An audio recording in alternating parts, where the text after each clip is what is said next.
It was one of the most brazen crimes of the 20th century.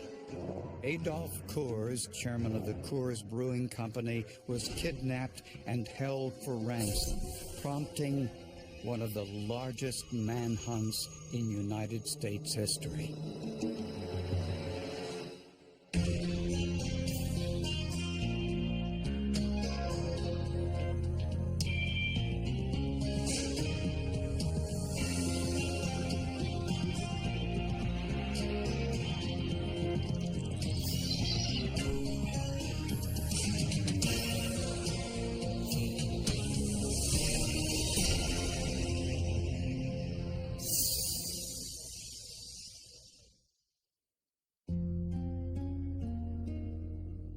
The name Coors is one of the most recognized in America. For over 100 years, the Coors family has been making beer in their Golden, Colorado brewery. They've been very successful and grown very wealthy. The Coors Brewery is the 5th largest brewery in the world. They have 10 breweries in 3 different countries and employ over 11,000 people. And they actually make over 1 billion gallons of beer annually. In 1960, the founder's grandson, Adolf Hermann Joseph Coors III, was the company chairman. On the morning of February 9th, 1960, as was his custom, Adolf Coors got into a station wagon and began his journey from his home to the brewery 12 miles away in Golden, Colorado. But he never arrived. He had left home at 8 o'clock. His wife had said that he left in a good mood, had appointments at the brewery.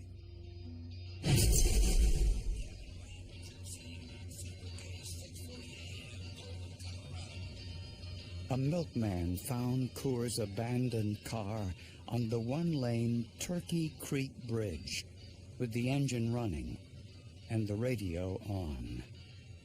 So then they knew that he was missing. He was somewhere.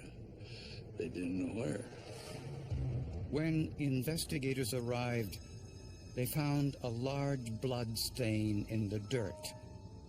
In the creek below, they found a lens from Adolf Coors' glasses and 2 hats, Adolf Coors' baseball cap and a brown fedora. Somebody heard some noises down there, which they associated with maybe a gunshot, because it was an area where people hunted quite a bit. The sheriff's department issued an all-points bulletin for Coors, but no one reported seeing him. The next morning, his wife received this typed letter in the mail. Mrs. Coors, your husband has been kidnapped. His car is by Turkey Creek. Call the police or FBI, he dies. Cooperate, he lives. The kidnappers demanded $500,000 for Adolf's safe return. We have no desire to commit murder. All we want is that money. The kidnappers told Mrs. Coors they'd tell her later where to take the money. Deliver immediately after receiving call. Any delay will be regarded as a stall to set up a stakeout. If you follow the instructions, he will be released unharmed within 48 hours after the money is received. The letter was unsigned. The family got the money together and waited by the telephone for instructions on where to deliver it. But the kidnappers never called.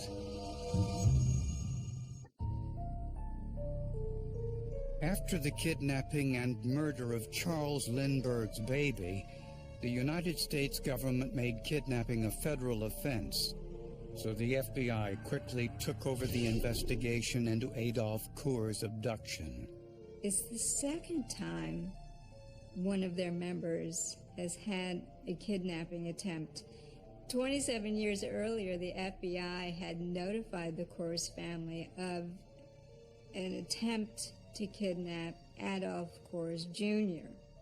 The attempt was interrupted, so it did not occur, but the family was very aware that they were targets for this. The Coors family told investigators they were willing to do anything to get the 44-year-old father of four back safely. Money was not an issue. The family was worth millions. His father said, they have something I want, it's my son, and I'm willing to pay to whatever is necessary to get him back. The kidnappers never contacted the Coors family again. Well, it was hoped that he was alive, but I don't think anybody questioned there was a real problem with that blood and his hat and his glasses in the water. The FBI's document examiners carefully studied the typed ransom note for clues. First, they dusted the letter for fingerprints and didn't find any. But they noticed right away that the typist was proficient. The typist here leaves 2 spaces after a period. That's what you were taught to do in typing class. There don't appear to be any typos, no misstriking of the keys here. Overall, a very good job of typing. And the typeface was distinctive. The type style we're looking at here was made by a Swiss firm named CTAG. This proprietary typeface was used by 2 typewriter manufacturers, Hermes in Switzerland and the Royal McBee Company in Holland. The numerals in the ransom letter told the story. You could differentiate between the Hermes and the Royalite by the numerals. They're round numerals, so the bottom of the 5 or the bottom of the 3 come back up. They're even with the baseline of the other letters, like the M or N. So the document examiners concluded that the kidnapper used a Royalite portable typewriter. Finding it wouldn't be easy. That factory was turning out the Royalite Portable, which was a specific model sold by Royal as part of their line of portables in the late 50s and early 60s. $49.95 list, sold widely, in department stores and various other outlets throughout the U.S. And the FBI noticed one more thing. The kidnapper's typewriter had a tiny defect. The letter S was lower than all the others. So that letter S being low would be one characteristic pointing towards the work product of a particular machine. While the typewriter analysis was going on, the FBI got a number of possible leads. The most promising was from a man who saw an automobile parked near the kidnapping site. There was a man near the bridge who was guarding his mines, and he told the police that he had seen a car there. There was an early 1950s model of a Mercury sedan. And he even remembered part of the license plate number because he was afraid it was somebody who was coming out to disturb his mines. The man said he remembered the sequence. AT62 in the license. Within the greater Denver area, police found 4 Mercury sedans with AT62 in the license number. Naturally, the FBI checked all of them. But one in particular caught their attention. It was registered to a man named Walter Osborne, who bought the car just 1 month earlier. When the FBI went to Osborne's apartment in downtown Denver, it was empty. He had moved out the day after the kidnapping and left no forwarding address. His demeanor was very quiet, as I recall, very unsocial. He never got close to anybody as far as we knew or we found out. The lady that cleaned the room had indicated that she had seen some guns in the room.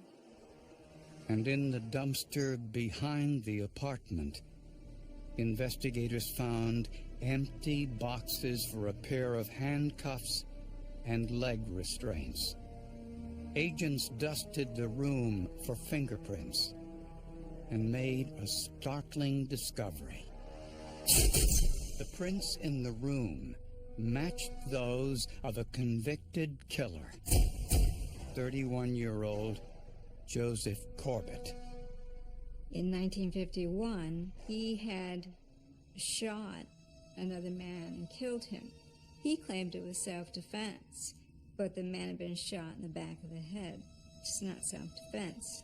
So he was convicted. But he was a model prisoner, so he was eventually moved from maximum security to minimum security. From there, he escaped. The landlord identified Corbett's mugshot as the man who rented the apartment. Using his alias, Corbett worked as a paint mixer for the Benjamin Moore Company, and according to a co-worker, had made several incriminating comments.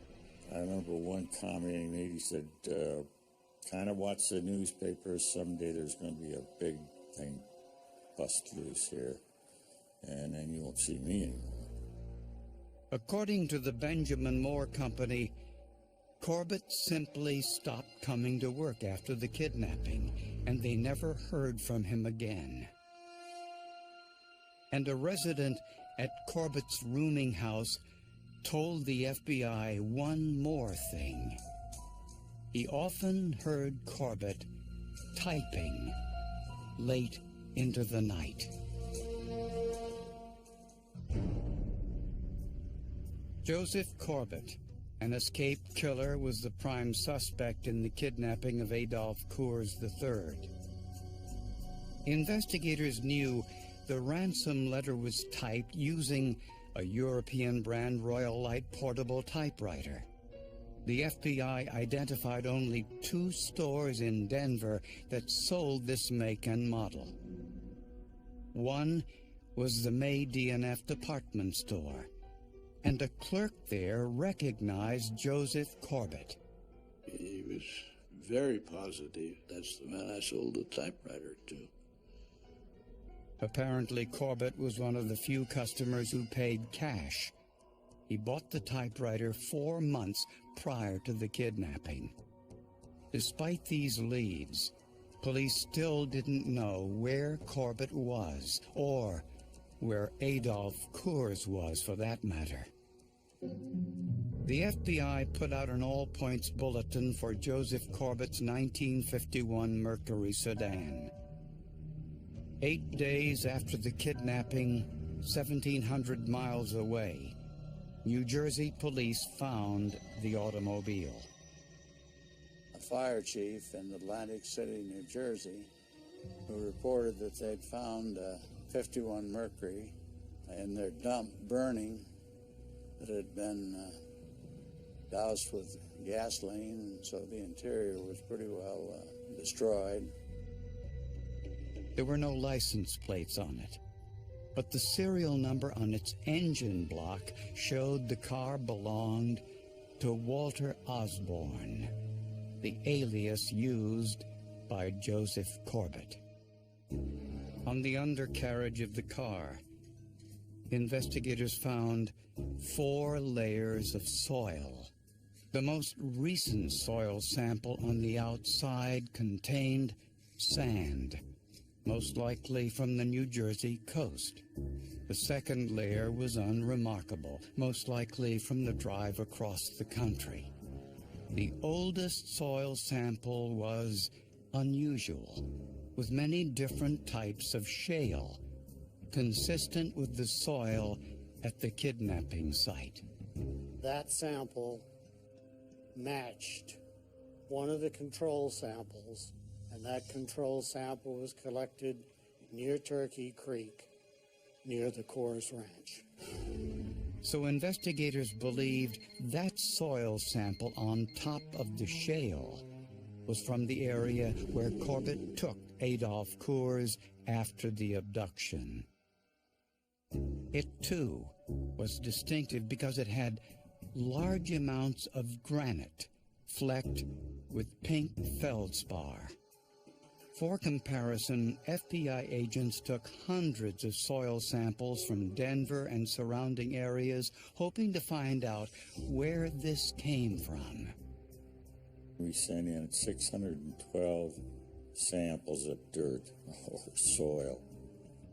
And they said, don't send us any more soil. It was all over that lab. The soil sample from the car was similar to the Pikes Peak granite, which gets its pink color from the potassium feldspar. Pikes Peak is on the Front Range of the Rocky Mountains, about 10 miles west of Colorado Springs. But searching the Pikes Peak area was a huge undertaking. We searched mines, we searched houses, we searched empty buildings, stalls, thinking we might find something. 8 months after the kidnapping, in an area frequented by hunters, searchers found a human skull, bones, and the clothing that Adolph Coors was wearing on the day he disappeared. They found a right shoulder blade that had two holes in it that were made, in the opinion of a pathologist, by a high-speed projectile. The holes in the shoulder blade corresponded to 2 holes in Coors' jacket. The projectile went through his lungs and would have created a fatal injury. That was similar in MO to the fact that Corbett had shot his first victim in the back of the head. So that seemed to be his style, his approach. Investigators also found Coors' pocket knife engraved with the initials AC III. The bones were in pretty good condition. The skull was in fairly good condition, enough that they could identify through the dental records that it was Mr. Coors. Investigators knew that Joseph Corbett was the killer. All they had to do now was find him.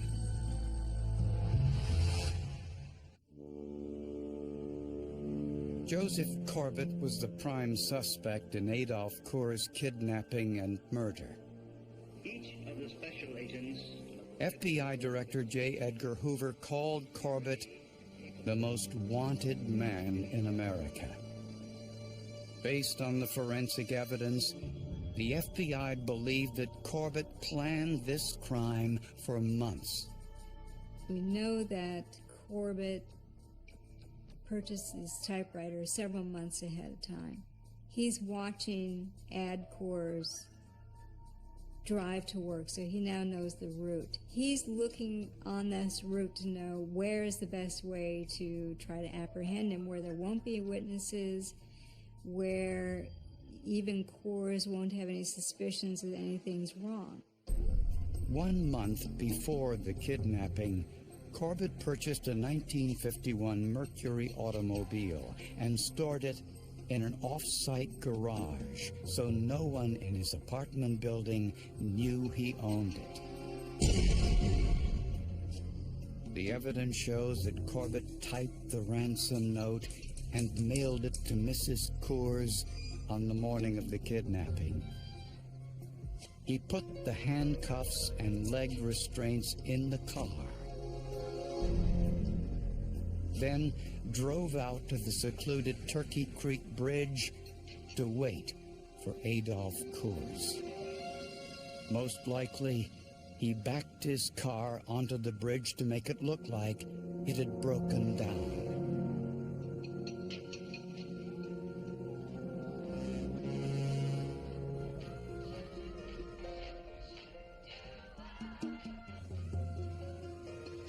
Coors got out to investigate.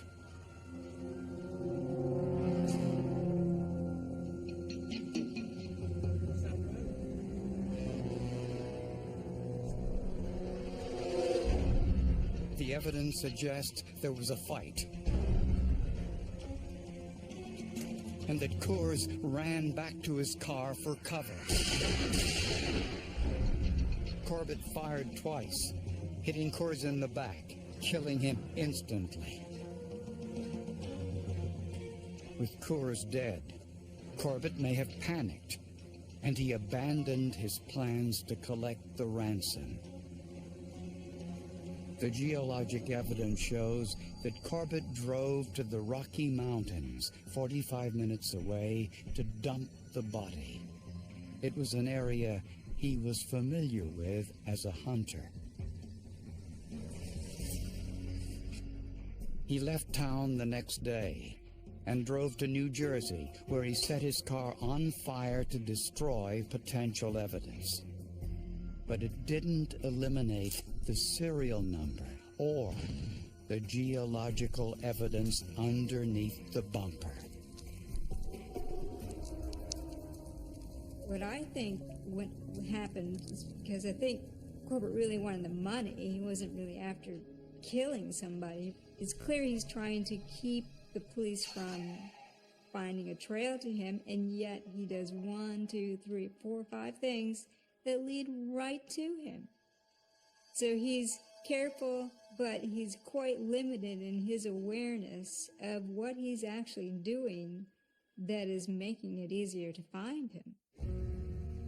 For 7 months, Corbett successfully eluded one of the largest manhunts in American criminal history. Newspapers and magazines covered the story.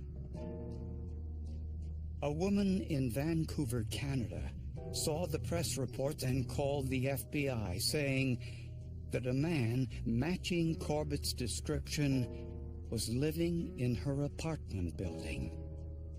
When the arrest was made in Vancouver, the FBI agent making the arrest said, "Joe Corbett." He said, "I'm your man. I'm not armed. I surrender."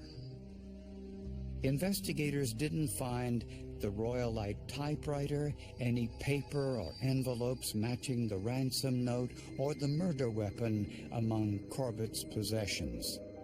But they had proof. Corbett purchased a typewriter like the one used for the ransom note and owned the automobile that contained geological evidence from both the abduction and body dump sites. Joseph Corbett pled not guilty at his trial, but was convicted of kidnapping and murder and sentenced to life in prison. In Colorado, the law at that time, and I think it still is the law, you can't have a death penalty case unless there's an eyewitness or a confession. And in this case, we had neither. The case remains one of the most notorious in Colorado history.